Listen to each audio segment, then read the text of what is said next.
Delivering a baby is one of the most miraculous things a woman's body can do, and also one of the most painful. If you're pregnant, or if you plan to get pregnant soon, you may be wondering what actually happens to your body when you go into labour.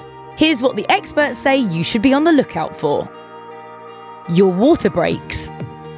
One of the first things that happens when you go into labour is that your water breaks. OB/GYN Dr. Sherry Ross shares that this is medically known as spontaneous rupture of membranes. Just like the other parts of the birth process are different for each woman, you will experience your water breaking differently than other women will.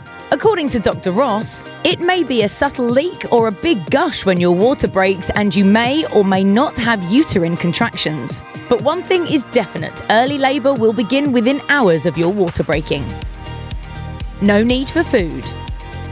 You would think that giving birth would make you ravenous. After all, your body is doing a lot of tough physical work. However, OB/GYN Dr. Stephanie Romero told Splinter that's not the case. She shared, "People get very worried about not eating while they're in labour, but you just don't get hungry, and you don't want to eat.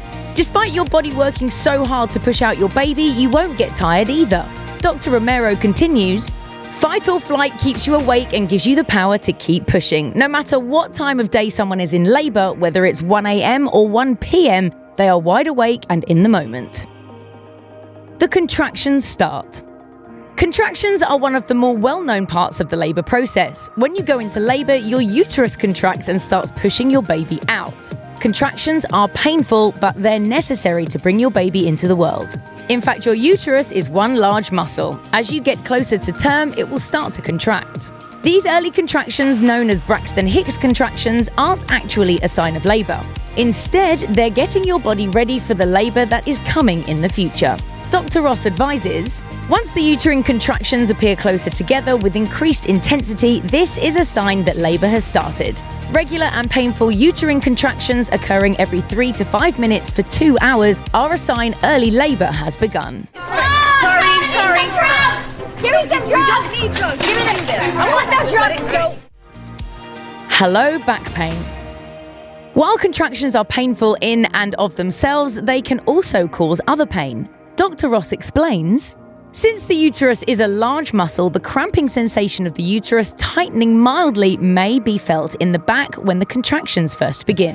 You may also feel back pain that's unrelated to contractions. Kay Johnson, a certified nurse midwife, told Parents magazine, "Normally, a baby descends the birth canal with its face pressed against the mum's spine. But in some cases, the baby descends with its skull hitting the mum's spine. Ouch."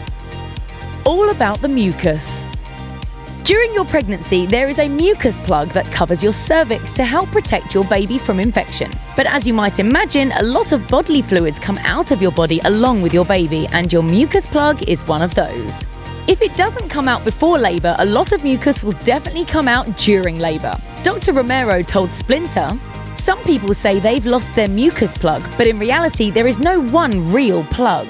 It's just lots and lots of mucus in the cervix that gets discharged and discharged and discharged. It looks like you blew your nose out of your vagina." That's terrible. That's not all you lose. In addition to losing mucus during labour, you also lose a lot of blood. But don't worry, blood loss is perfectly normal. In fact, the body actually produces more blood during your pregnancy specifically to prepare for labour. Even after you deliver your baby, that doesn't mean the blood is over. OB/GYN Dr. Shannon Clark told Splinter, "There's a big gush of blood that goes along with the placenta being delivered, and that scares women a little bit. But as physicians, we're programmed to know what's a normal amount of blood and what looks different and needs extra attention." Second delivery. After you deliver your baby, you'll deliver your placenta as well. Then your uterus will begin to contract to its pre-pregnancy size. Even though it's painful, your uterus contracting is actually a good thing. Dr. Gaither explained, "By clamping down, it also serves to close off all those open vessels that are present after the placenta delivers." A lot of stretching. Just as your cervix changes during labour, your vagina also stretches when you give birth.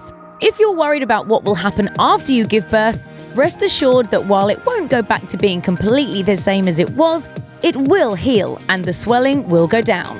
Dr. Mary Jane Minkin told Health, This area can feel fairly uncomfortable for some time, though it does get better within a few weeks. She also shared that sitting in a warm tub can help the swelling and pain subside, and it's all worth it.